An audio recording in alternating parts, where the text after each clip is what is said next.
중국이 전례 없는 위기에 봉착했습니다. 헝다그룹만이 아니라 완다그룹까지도 파산 위기에 몰렸다는 소문이 돌면서 중국 기업들이 연쇄도산의 위기에 몰렸다는 이야기가 퍼진 것인데요. 게다가 정부의 경제 성장률도 최악을 기록하며 과거와 비교도 할 수 없을 정도로 심각한 상태에 리커창 총리까지 심각성을 인지했다고 하죠. 보다 못한 중국 공산당 원로들은 리커창 총리를 앞세워 시진핑 탄핵을 고민하고 있다고 하는데요. 위기 상황에 놓인 중국 경제의 현 실태에 대해 지금부터 자세하게 설명해 드리겠습니다. 아니요. 저는 그렇게 생각하지 않습니다. 단호하게 말한 그의 말에 많은 이들은 술렁했죠. 그는 거침없이 중국의 미래를 예단했습니다. 중국이 장려하는 것은 지속 가능한 모델에 기반한 것이 아닙니다. 그는 중국의 행동으로 많은 이들이 피해를 보고 있다며 중국 투자를 고려하는 이들에게 경고 메시지를 남겼죠.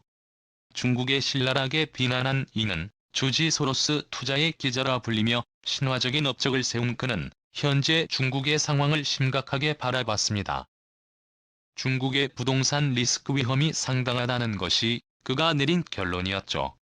그가 보기에 더욱 위험한 것은 시진핑 주석을 포함한 중국 정부는 이러한 위험을 아무것도 아니라고 간주한다는 점이었죠. 작년 중국은 물론이고 전 세계를 공포로 몰아넣었던 혼다그룹 사태를 생각해 본다면 조지 소로스의 주장은 일리 없는 이야기는 아닙니다. 중국의 대표 부동산 개발회사 혼다는 190억 달러 상당의 해외 채권을 포함 총 3천억 달러에 달하는 빚을 지고 있습니다. 사실상 파산이라고 해도 무방할 정도죠. 무리하게 부동산 투자는 물론이고 돈이 되는 사업에 투자하는 확장 정책을 시행한 끝에 감당할 수 없이 늘어난 빚을 갚을 수 없게 되자 벼랑 끝까지 몰린 것입니다. 중국 정부도 헝다그룹에 대해 냉정한 모습을 보였죠. 직접 고용한 인원 수만 하더라도 25만 명에 달하고 협력업체 수는 800만 440개에 달해 간접 고용 인원까지 포함하면 수백만 명에 달하는 헝다그룹은 다행히 파산까지 이루지는 않았습니다. 권단이 헝다그룹 빚을 갚는 기한을 유예해 주었기 때문이죠. 중국 정부도 처음에는 헝다그룹을 해체하거나 정상적인 그룹 운영체제로 만들 것을 강조하는데 부정적인 반응을 보였으나 홍도그룹의 시작으로 각 기업들이 파산할 조짐을 보이자 빚 갚는 기한을 늘려주는 등 다급하게 파산을 막기 위해 도와주는 모습을 보였습니다.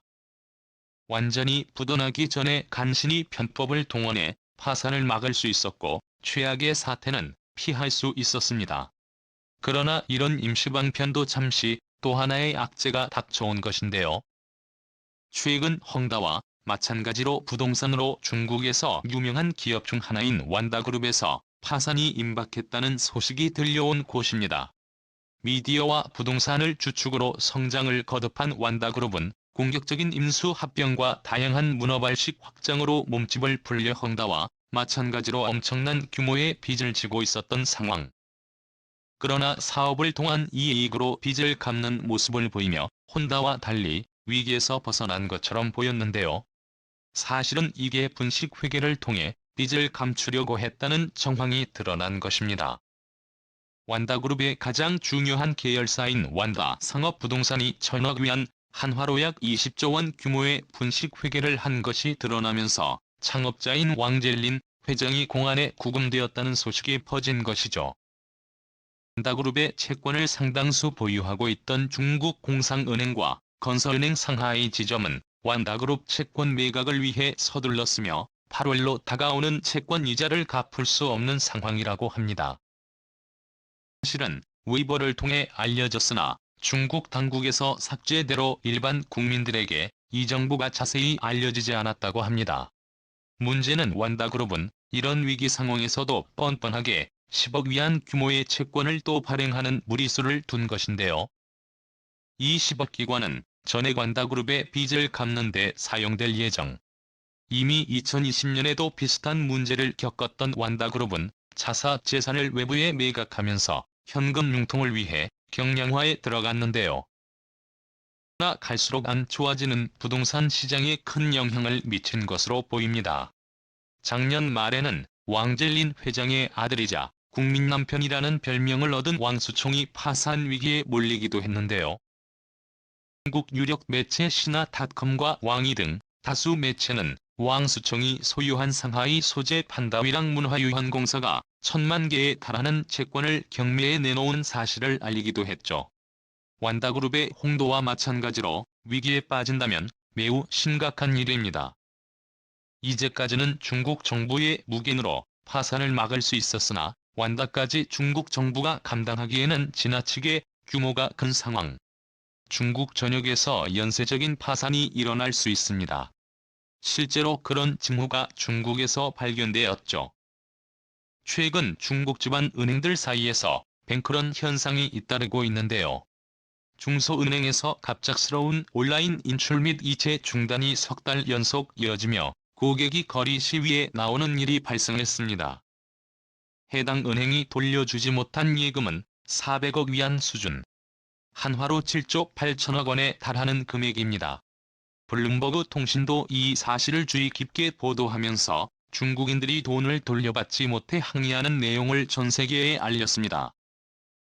중국 경제 전문 매체 디차이징에 따르면 전국 31개 성에서 운영되는 농촌은행 26,507곳들 중 비슷한 위기를 겪고 있는 은행들이 속출해 뻔한 성은행과 비슷한 사례가 더 나올 것으로 전망하고 있는데요. 은행의 소유주는 키프로스 국적을 취득해 중국을 도망친 상황. 중국 당국은 사건 조사에 들어가면서 놀라운 사실을 발견했는데요.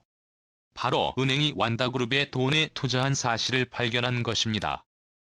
그런데 완다그룹이 돈을 갚지 못하자 예금도 돌려주지 못한 것이죠. 부동산 경기가 좋았던 것만 믿고 은행이 완다그룹이 운영하는 부동산 매물에 상당한 금액을 투자했고 이게 손해로 돌아온 것이죠. 중국 시민들은 졸지에 사기 매물에 투자한 투자자들이 된 것입니다. 예금을 돌려받지 못한 시민들 중 일부는 시진핑 물러나라는 문구를 붙이며 정부가 제대로 은행을 단속하지 못한 것에 비난, 중국 정부의 책임을 거론하며 항의에 나섰죠. 공안과 중국 지방단체는 항의를 묵살하고 이런 시위를 없었던 것으로 만들고 있습니다. 그러나 가린다고 해서 문제가 없어지는 것은 아니었습니다.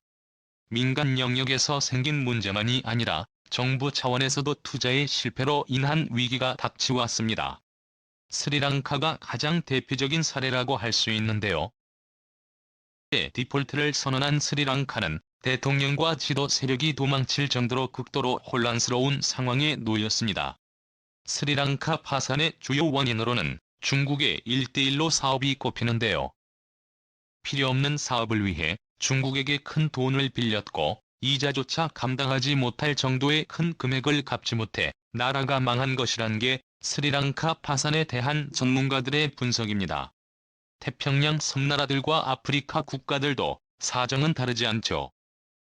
1:1로 사업을 통해 이들 국가들은 피해를 입었지만 선행이 몰리면서 중국 역시 1:1로 사업에 의한 피해를 입게 되었는데요. 이들 국가들이 제때 이자 지급을 하지 못하게 되면서 피해를 본 것입니다. 한 국가만 돈은 제대로 갚지 못하는 것이 아니라 1:1로에 관여한 모든 국가들이 비슷한 상황에 놓인 탓에 중국 정부는 예상보다도 훨씬 낮은 자금의 수혈에 당황할 수밖에 없었죠. 상하이 봉쇄로 인해 물류 문제를 겪는 것도 모자라 민간 기업들의 도덕적 해이로 인해 발생한 파상 위기. 게다가 국가 주도로 시행한 1:1로 사업의 낮은 자금 회수율이 겹치고 홀로 나와 베이징 올림픽으로 인한 빚잔치 처리가 끝나지 않으면서 중국 정부는 현재 감당하기 어려운 위기에 직면하게 되었습니다. 중국 정부는 위기 상황이 올 때마다 고속 성장을 통해 압도적인 자본력으로 위기를 극복해왔습니다. 해외 기업들 역시 중국의 성장 가능성을 믿고 투자했고 중국에 돈을 쓰겠다는 기업들도 이러한 위기를 크게 신경 쓰지 않았죠. 하지만 경고음이 들리고 중국 정부의 지나친 간섭과 코로나 사태를 겪고 나서 기업들의 생각이 바뀌기 시작했습니다. 애플과 삼성 등 세계적인 기업들은 타이 중국을 선언하면서 생산 기지를 베트남과 인도 등 다른 곳으로 옮기는 선택을 하게 되었죠. 나이키를 비롯한 다른 업체들도 중국에서 사업하는 것이 굉장한 위험이라는 것을 알게 되면서 사업체를 철수했습니다. 경제 성장률도 중국 정부 입장에서는 최악의 성적표를 마주하게 되었죠. 2012년 2분기 중국 경제 성장률 1라는 기록이 나왔습니다. 매년 아무리 못해도 4 이상의 성장을 거듭했던 중국 입장에선 충격적인 성장률이라고 할 수 있는데요. 전 세계의 생산 엔진이라고 자부했던 중국의 자존심을 뭉개는 수치였습니다. 대적으로 리커창 총리까지 중국은 이래선 안 된다며 경제 챙기기에 나섰을 정도였죠. 하지만 시진핑은 중국의 현 상황에는 관심 없는 모습을 보였습니다. 중국보다 자신의 정권 유지에 더 집중한 모습이죠. 인민영수 자리에 오르겠다는 의사를 드러냈는데요. 리커창 총리를 포함한 중국 지도부는 사안을 심각하게 바라보았습니다. 이대로 내버려 두다가는 중국이 망할 수도 있다는 생각이 든 것이죠. 중국 공산당 원로들은 다급하게 리커창과 함께 새로운 인물을 물색, 시진핑을 대체할 인물을 찾고 있다고 하죠. 시진핑의 건강이 악화된 것도 크게 영향을 미쳤습니다. 과거 2011년 뇌동맥류를 앓았던 시진핑은 수술을 받을 정도로 위급했었습니다. 느린 말과 행동으로 보이며 걱정스러울 정도로 평소와 달랐죠. 시진핑 반대 세력과 원로들은 이 시기를 놓치지 않으면 중국의 미래가 없다고 말하며 시진핑의 탄핵을 위한 준비에 들어갔다고 하는데요. 하게 돌아가는 중국 정세에 공산당원들조차 불안한 움직임을 보이며 중국은 최악의 상황을 맞이했는데요. 지도력을 잃은 중국 앞에는 어떤 미래가 기다리고 있을까요? 향후 중국의 대처가 기대됩니다. 시청해주셔서 감사.